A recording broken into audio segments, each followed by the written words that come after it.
سورہ فاطر رکوع نمبر 4 تلاوت ألم تر أن الله أنزل من السماء ماء فأخرجنا به ثمرات مختلفا ألوانها ومن الجبال جدد بيض وحمر مختلف ألوانها وغرابيب سود ومن الناس والدواب والأنعام مختلف ألوانه كذلك إنما يخشى الله من عباده العلماء إن الله عزيز غفور إن الذين يتلون كتاب الله وأقاموا الصلاة وأنفقوا مما رزقناهم سرا وعلانية يرجون تجارة لن تبور ليوفيهم أجورهم ويزيدهم من فضله إنه غفور شكور والذي أوحينا إليك من الكتاب هو الحق مصدقا لما بين يديه إن الله بعباده لخبير بصير ثم أورثنا الكتاب الذين اصطفينا من عبادنا فمنهم ظالم لنفسه ومنهم مقتصد ومنهم سابق بالخيرات بإذن الله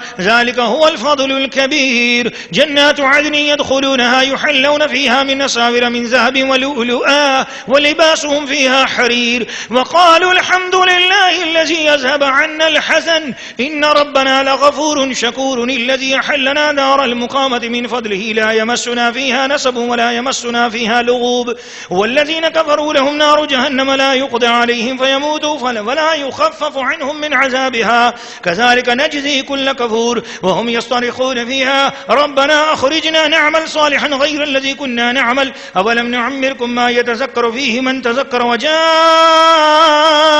النذير فذوقوا فما للظالمين من نصير.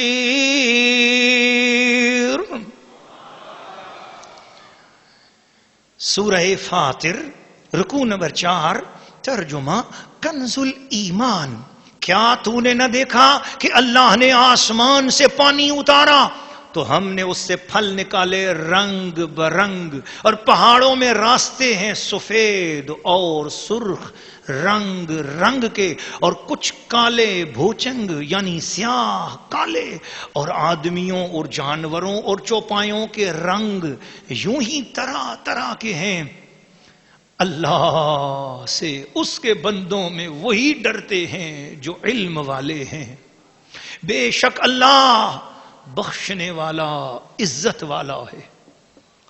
بے شک وہ جو اللہ کی کتاب پڑھتے ہیں اور نماز قائم رکھتے اور ہمارے دیے سے کچھ ہماری راہ میں خرچ کرتے ہیں پوشیدہ اور ظاہر وہ ایسی تجارت کے امیدوار ہیں جس میں ہرگز ٹوٹا یعنی نقصان نہیں تاکہ ان کے ثواب انہیں بھرپور دے اور اپنے فضل سے اور زیادہ عطا کرے.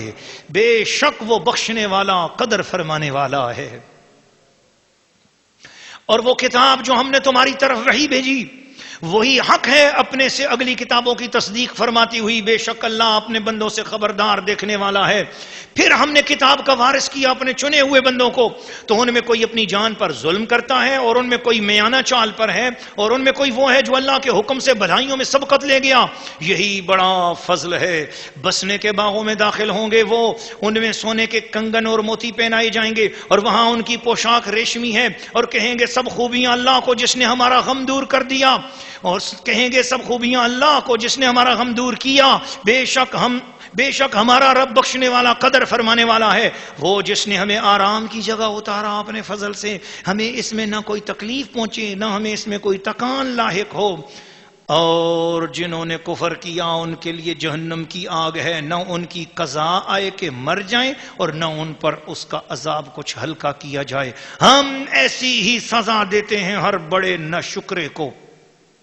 اور وہ اس میں چلاتے ہوں گے اے ہمارے رب ہمیں نکال کہ ہم اچھا کام کریں اس کے خلاف جو پہلے کرتے تھے. اور کیا ہم نے تمہیں وہ عمر نہ دی تھی جس میں سمجھ لیتا جسے سمجھنا ہوتا اور ڈر سنانے والا تمہارے پاس تشریف لایا تھا. تو اب چکھو کہ ظالموں کا کوئی مددگار نہیں. سورہ فاطر رکوع نمبر 4 تفسیر.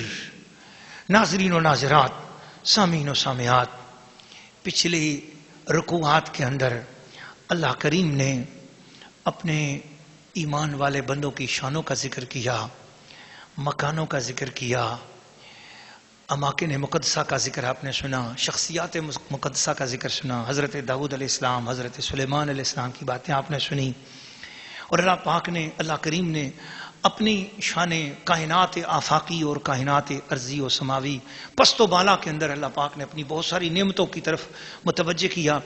اور آپ کو کل کے درس میں بھی ہم نے بتایا تھا کہ اللہ پاک کی بے شمار ایسی نعمتیں ہوتی ہیں جن کی طرف ہم دیکھ رہے ہوتے ہیں اور وہ اس کا ایک ظاہر ہمیں نظر آ رہا ہوتا ہے، اور اس کے اندر بھی کوئی وہ باطنی بھی کوئی چھپی ہوئی بھی نعمت ہوتی ہے جس کی طرف ہمارا خیال نہیں ہوتا.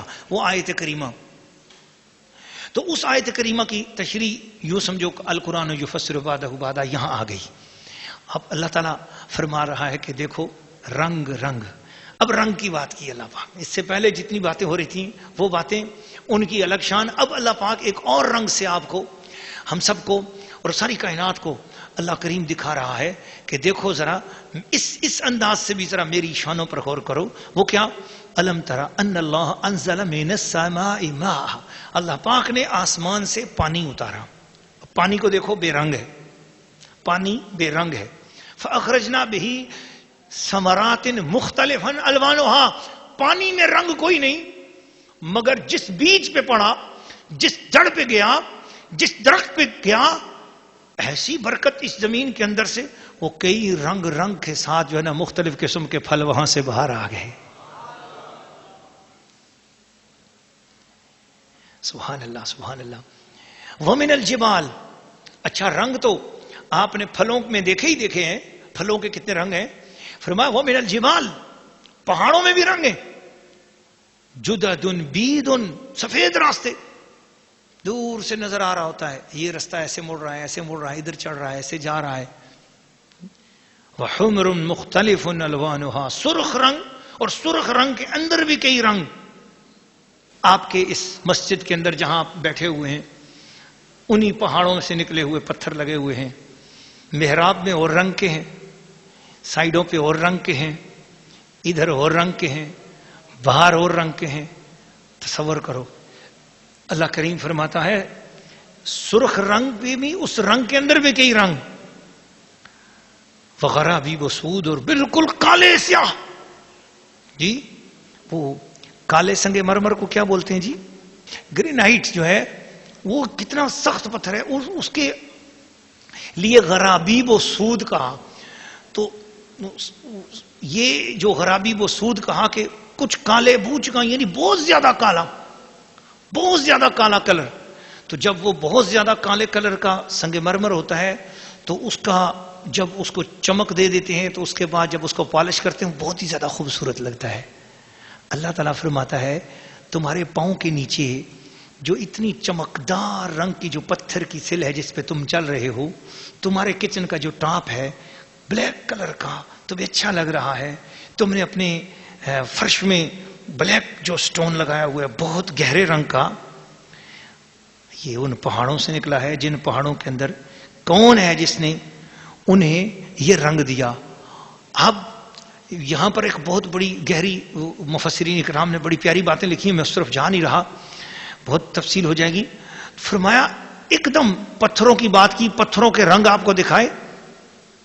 مرجان کا رنگ، یاقوت کا رنگ، عقیق کا رنگ، جی ہیرے کا رنگ، نیلم کا رنگ، پکھراج کا رنگ، موتی کا رنگ، مونگے کا رنگ، رنگ دکھائے بہت سارے رنگ، پتھروں کے رنگ. یہ دیکھیں ایک دم اگلی آیت کے اندر ایک دم اللہ پاک نے پتھروں کے رنگ سے آگے بات کی.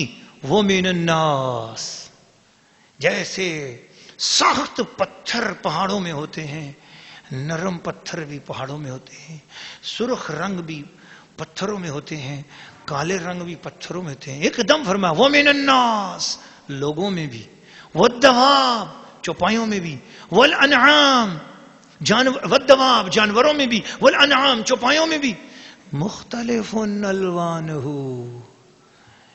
بہت رنگ ہم نے بنائے ہیں. بات پہاڑ سے شروع کی اور بات انسانوں، جانوروں، چوپایوں کی طرف بھی لائی. دیکھو ان میں بھی کتنے رنگ ہیں، رنگ ہیں اور تم ان رنگوں کو دیکھتے ہو.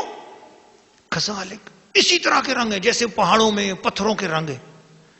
اب اس کی تفسیر صوفیانہ کی طرف بھی جانے کا میرے پاس وقت نہیں ہے، ورنہ میں وہ سورہ بقرہ کی اس آیت کریمہ کو یہاں اس کے ساتھ لا کر تو وہ میں بات کرتا، لیکن ان من الحجارۃ لما یتفجر منہ الانہار، لیکن میرے پاس وقت نہیں ہے، میں آگے چلتا ہوں، اشارہ کر چکا ہوں، انما یخشی اللہ من عبادہ العلماء، ایک دم یہ رنگوں کی بات کی اور فوراً اللہ پاک نے کسی اور کی شان نہیں بیان فرمائی، دین کے ان علماء کا ذکر کیا جن علماء کے پاس دین کا علم ہے، کہا لوگوں خشیت اگر سیکھنی ہے، میرے رنگ، میری رحمت کے رنگ، میرے کرم کے رنگ، میری مہربانیوں کے رنگ سمجھنے ہیں تو پھر تم خود قرآن کو پڑھ کر کیا سمجھو گے، علماء کی خدمت میں چلے جاؤ، یہ علماء تمہیں بتائیں گے کہ ان رنگوں سے پھر میری کون کون سی معرفتیں ملتی ہے۔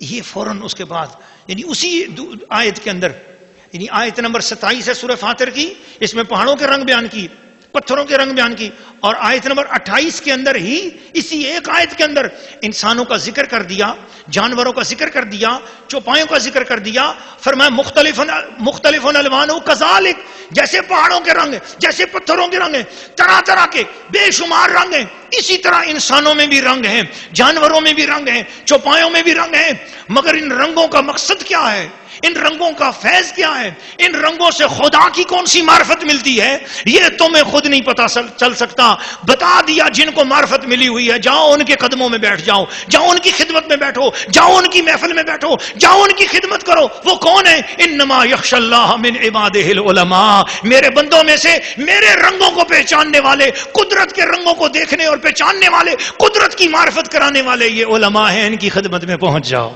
ان اللہ عزیز غفور، بے شک اللہ بخشنے والا، بڑی عزت والا، بخشنے والا ہے۔ محبت والو، پیار والو، میرے پاس آگے میں اشارتاً گفتگو کرتا چلا جا رہا ہوں کہ اللہ پاک نے اہل ایمان کا اجر بتایا، اہل نار کا اجر بتایا، اور پچھلے سارے رکوعوں کا خلاصہ اور اس کا خلاصہ یہ رکھا کہ تمہیں اگر ایمان والوں کی بھی خبر لینی ہے تو تب بھی علماء سے رابطہ کرو۔ اہل نار کون کون ہیں، یہ بھی کام علماء کے بتانے کا ہے، تو آگے وہ علماء کی وہ ذمہ داریاں اور وہ کام بتائے گئے۔ تو اگر علماء کرام کوئی فتویٰ دیتے ہیں تو جو تمہیں اچھا لگتا ہے تو تم علماء کی بڑی قدر کرتے ہو، اور جو تمہارے نفس کے خلاف ہوتا ہے اور وہ دین حق کی بات کرتے ہیں تو تمہیں برا لگتا ہے، خبردار، تم خود تو جانتے کچھ نہیں ہو، اور علماء تمہارے سے دشمنی نہیں کرتے، جو بھی حق بات ہوتی ہے وہ اس لیے کرتے ہیں کہ وہ اللہ سے ڈر رہے ہوتے ہیں، علماء اکرام اللہ سے ڈر رہے ہوتے ہیں، اس لیے تم علماء اکرام سے پوچھو اور جو وہ کہیں آنکھیں بند کر کے اس پر عمل کرتے چلے جاؤ۔ اللہ تعالیٰ اپنے محبوب کے وسیلہ جلیلہ سے ہم سب کو علماء کی، دین کے طلباء کی، دین کی خدمت کرنے والوں کی دل سے قدر کرنے کی توفیق عطا فرمائے۔